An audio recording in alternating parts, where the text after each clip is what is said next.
Hello everyone, and welcome to my Dynamesh head sculpting course in ZBrush. What we're going to do is going to start off with a sphere, and from that we're going to go into Dynamesh, and I'm going to explain Dynamesh as we go along rather than having a whole video tutorial on how Dynamesh works. I'm going to just explain it as we go. So as you can see, this is the screen that you encounter when you first turn on ZBrush. You have Lightbox over here. That opens up automatically, and this is where you can find all your tools and some brushes that you might not have in the regular brush menu. Your textures, your alphas, materials, so on and so forth. For our purposes, we're just going to go into the tool menu, and we're going to scroll over here. And we're going to start off from a regular polysphere. Now you don't have to use Lightbox, and in fact, let's turn it off. I'm just going to press up here in the menu, or I can even use the hotkey, which is the comma key. I like using hotkeys.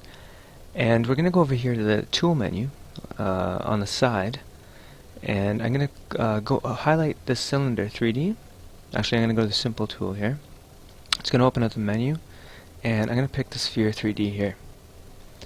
Okay, now excuse me, when we first drag it on, okay, so I click and drag to draw it on the canvas. Okay, now at this point it's not actually editable. Okay, if I click and drag, I'll actually just keep on drawing more spheres, and that's kind of freaky, but that's just because we're not in edit mode. Now I'm going to clear the screen by pressing Control N. I'm going to drag on another sphere, and now I'm going to press T, or if you want you can actually go up here in the menu and press Edit. So now you can see that we're actually in edit mode, and if you notice there's this rectangle,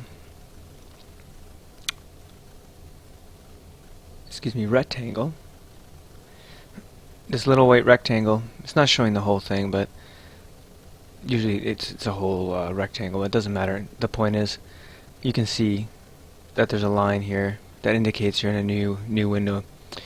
And if I go around, let me put frame on, and you can see that we can actually move the object and go around it, but we still can't actually sculpt on it. So if I try to sculpt on this, it's actually going to tell me, to enable sculpting, please convert this 3D primitive to a polymesh 3D. So as a primitive, you can't actually sculpt on it. You can do other things in this menu here. Under the tool, initialize, you can actually use this menu and do some initial changes. Let me just undo that. Once it's as a primitive, you can actually use that initialize menu, and it is quite useful. We're not going to use that right now. What we're going to do is actually go up here and click Make Polymesh 3D. Okay, and it really hasn't changed much. It's changed the polygroups, the color. Only in frame mode though. It hasn't actually changed the color of the material. And now, if you notice, it's actually a sculptable object. Ta-da! Let me undo that. Okay, now I'm just using the default layout. I don't really customize anything. Plus, for to show you guys how to use ZBrush, I'm just going to keep the interface default. That way, we're all on the same page, and you don't have to worry about having custom things here and there. I'm pretty much used to working this way. So the only thing I do sometimes like to change is I'll go into Document, and I'll take the range down to 0. Okay, so I don't have a gradient, and then I'll just click on this and drag, and you can drag and you can pick any color you want. But I'm just going to pick this middle gray here, and I just find that that's more appealing for me to sculpt with. And also change the material by clicking on the material and just maybe choose a matte cap gray or a blend or something like that. The other thing I like to do is go into Render and preview shadows, and you click on it, it'll open, and I just click off deep shadows. Now this is all optional, of course. You don't actually have to do any of these, use any of these settings. It's just, it's just a preference of mine. I just like to set it up this way. But you'll find that you're going to have your own preferences as you get familiar with ZBrush and your workflow. So at this point, we're actually not in Dynamesh. At this point, we're just with a regularly subdivided, let me turn on frame, subdivided sphere. So if we actually press divide, Control D,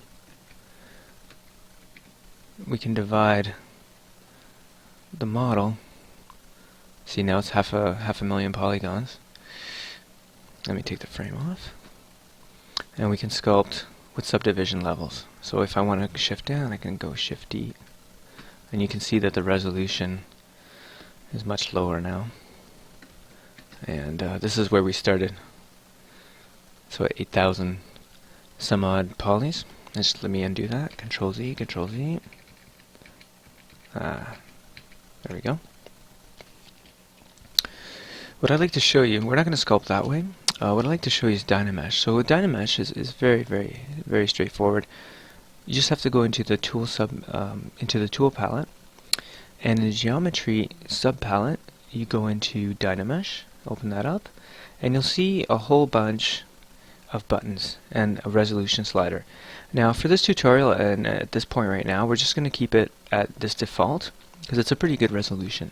But I'm going to take the project off because we don't need that right now. What that does is it actually projects details that you may have on your sculpt, and it projects it when it recalculates. I sometimes use that. I don't often use that. Usually when I get to the point of having that high detail, I'll probably be out of Dynamesh anyway. But I definitely take the blur off.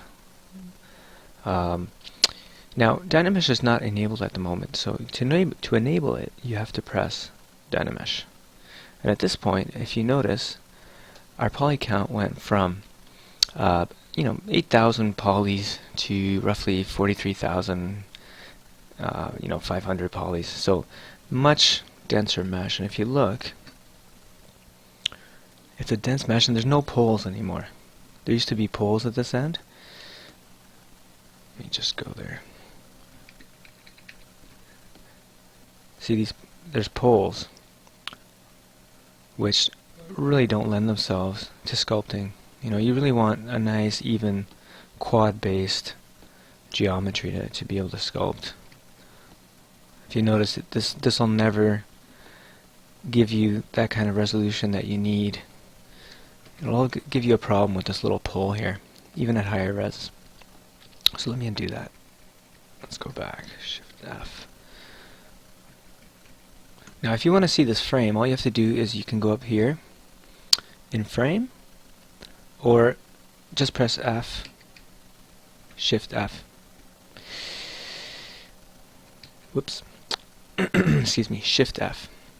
Sorry, I meant polyframe. Frame is in order to frame it into the screen.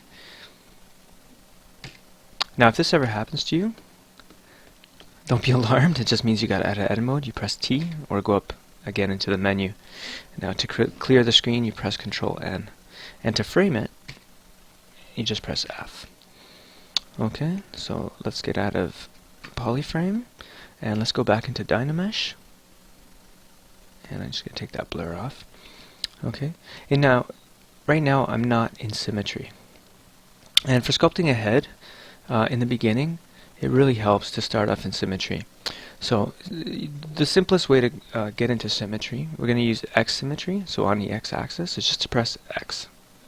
So now you can see there's two cursors, and when I sculpt, I'm actually sculpting on both sides of the model at the same time. Let me just undo all that. No, still in Dynamesh. Okay, I might actually bring this down a little bit because it is a little high. And for these initial rough-ins, I usually like to keep it a little lower. So let me just bring it down. Maybe we'll go to, let's see, something like 64. Whoops, I can even just type it in, 64, and then make sure you press enter, or else it won't catch.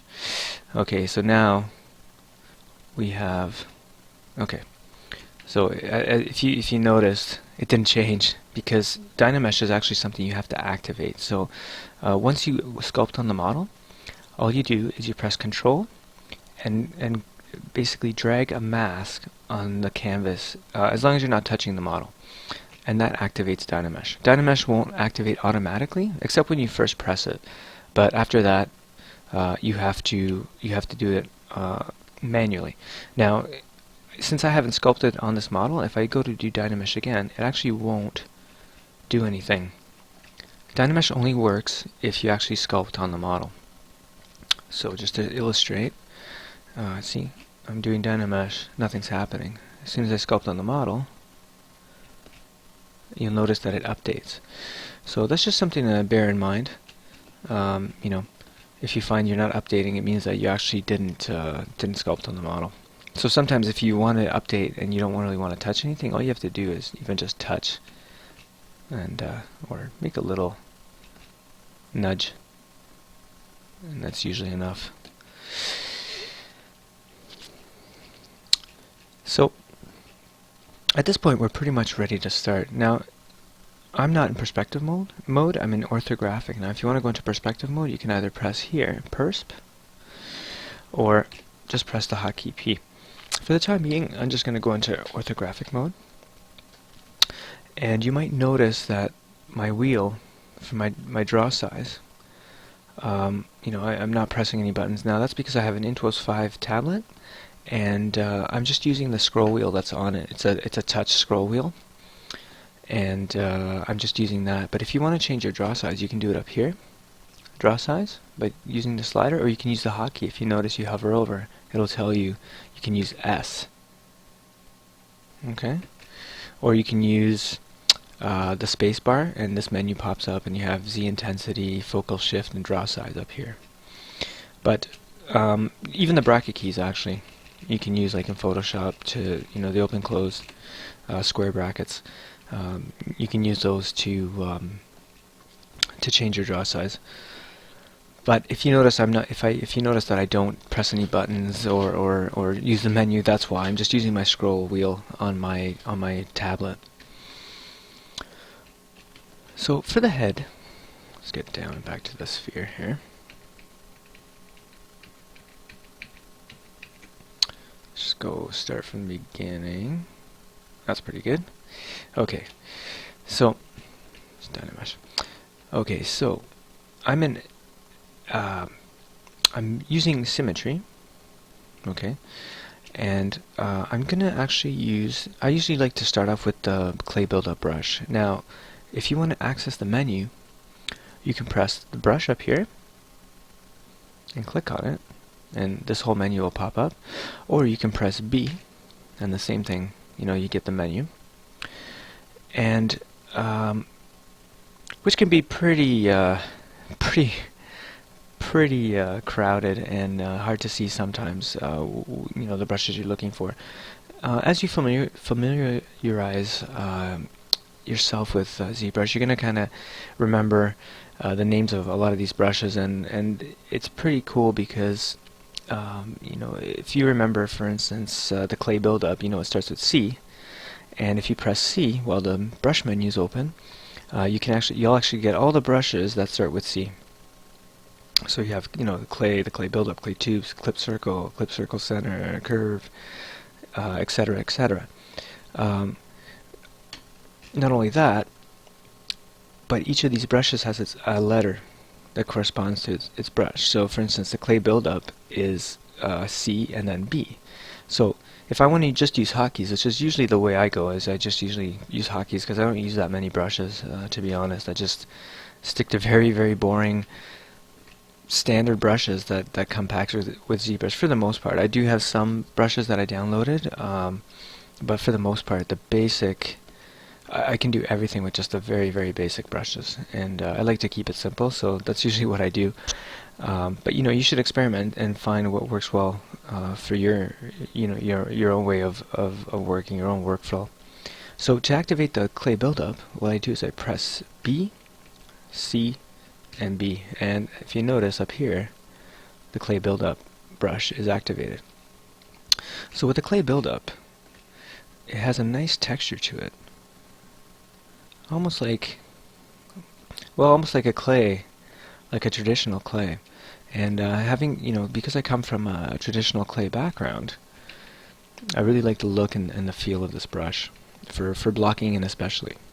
For finer details, I'll probably go into the clay tubes brush with a lower setting, but we'll get into that a little later on. So to start off with, I usually like to start off and just make some very loose cross sketches where I think the brow is, maybe the bridge of the nose.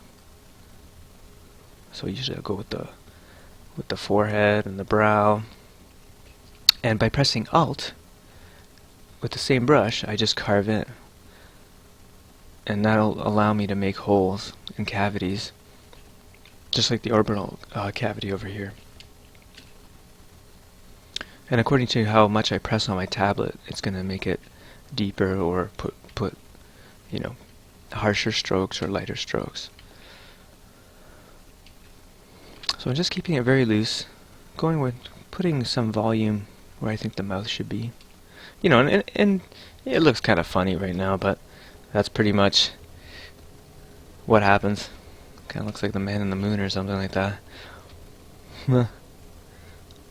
That's it, just going around.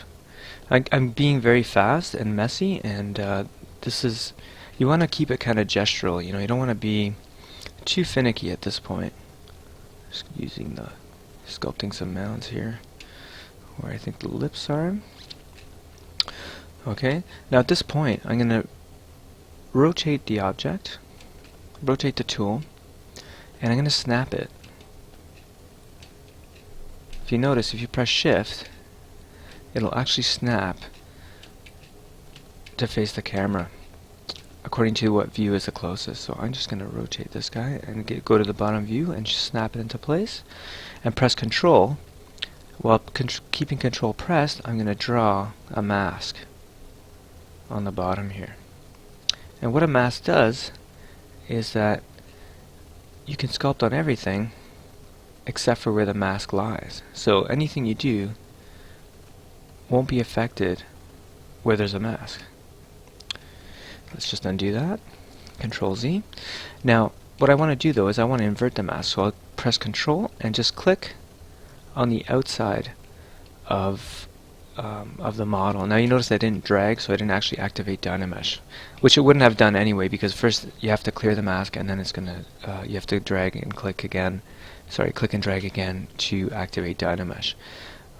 But for instance, if I want to clear this mask, I do the same thing as I would if I was trying to activate Dynamesh. Now, hopefully that's not too confusing, but that's just something you kind of have to get used to. Now, this area is going to become the neck. So what I want to do is go back to the side view, actually, and I'm going to press W, or you can go up here in the menu and just press Move, and I'm going to drag and press Shift, and this is going to drag my transpose line and allow me to manipulate the neck area very, very quickly. So how I did that was if you notice, there's two circles, the orange and a white, and here's orange and a red. These all do slightly different things, which we'll probably get into a little bit later on. But if you want to move the actual line without affecting the model, you press on the orange circle, and that allows you to actually move the line. Or you can just basically go on the model and just drag, and it'll just drag. But as soon as you press one of the inner circles, you manipulate the model. Okay?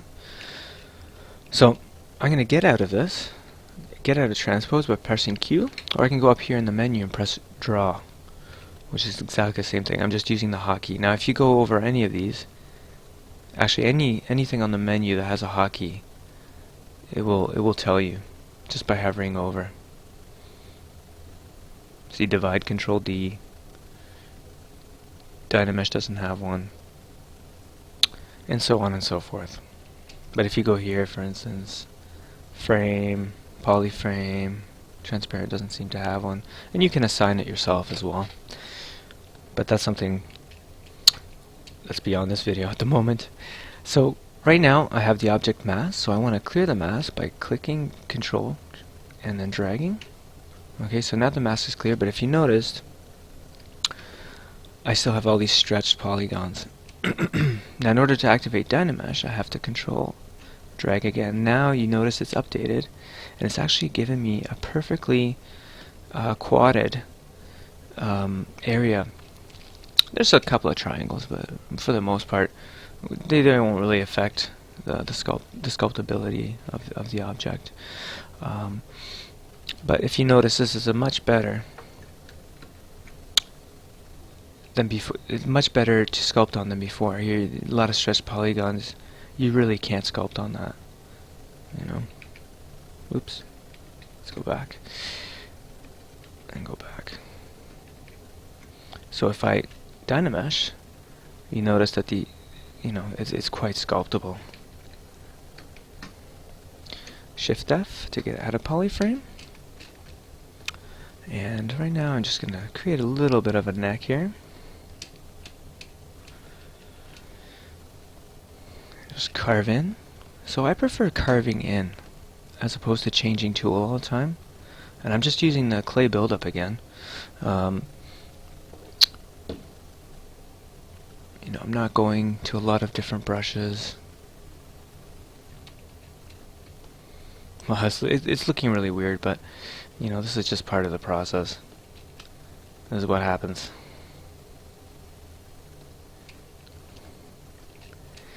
Now I'm going to go into the Move tool. I'm going to press B, M, and V, and that'll give me the Move brush. Or you can simply go into the menu and click. And I'm just going to make some big adjustments. I'm going to have a big draw size. And this is why we kept the resolution fairly low. See, it's only 14,000 polygons. And this just allows us greater manipulation of larger forms. And also it forces us not to worry about details too much. Because at this stage, we're just doing primary forms. The big shapes and things like that.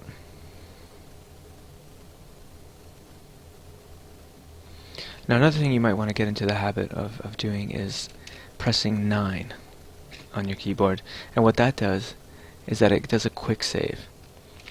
And the quick save can be, well, you can look inside of your file browser, regular file browser, but if you go into Lightbox and you press quick save, you notice there's a whole bunch of automated and quick saves over here. So if you ever if ZBrush ever crashes, or something happens, the power goes out or whatever, it'll save this project and it just picks up where you last saved. So ZBrush does do this automatically, but I believe it's every 20 minutes. Oops.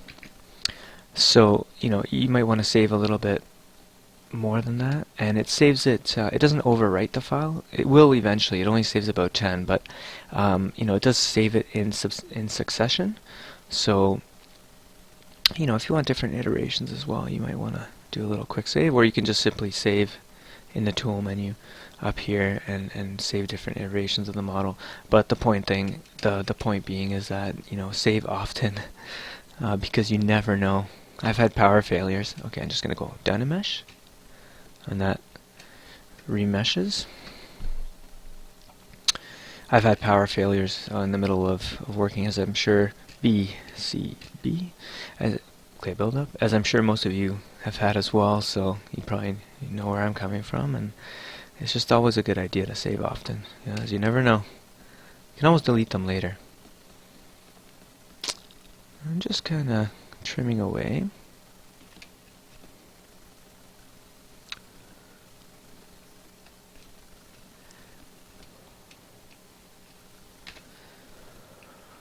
Now I think for this video, I'm just going to stop here.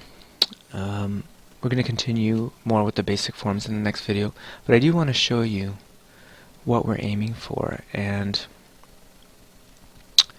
let's see here.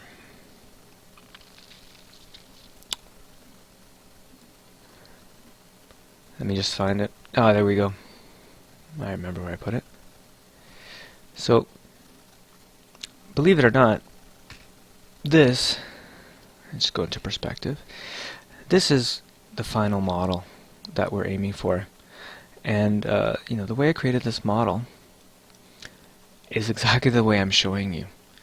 So I don't want you to be discouraged if you find that in the beginning it's looking kind of ugly, or it doesn't quite look like this final polished model.